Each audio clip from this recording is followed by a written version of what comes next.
Uzana bukole, haleluya. Watazamaji, ni matumaini yangu 100% kwamba popote pale ulipo huko na buheri wa afya kama zoezi.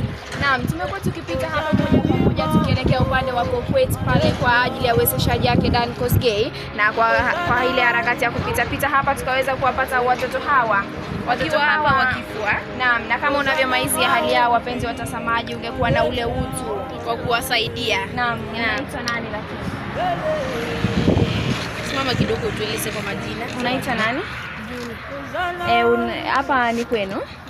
Hawa ni ndugu zako na dada zako. Sasa mama na baba wako wapi? Wameenda shamba kwa ajili ya kufanya kibarua ama? Watafika saa ngapi?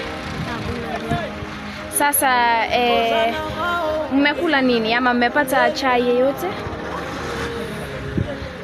Saa wapenzi watazamaji, ina maana ya kwamba huwa tunasema ya kwamba sadiki vizuri, eti tenda mema nenda zako. Kuwa na utu ili ya kiroho umsaidie mtu.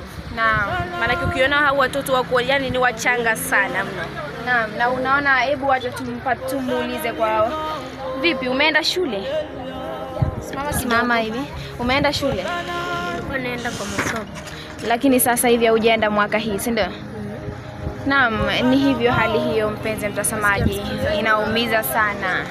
Ni kitu ambacho inaumiza sana kwa kuwa watoto kama hao wachanga wasiende shule. Ni kitu ambacho basi wapenzi watazamaji inaguza mioyo ya wengi. Na basi unaweza kuwasaidia kama ulicho nacho chochote, waweza kuwasaidia wote. Naam.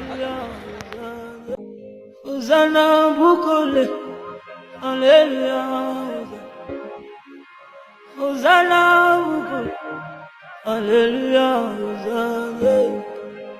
Uzana limango, haleluya.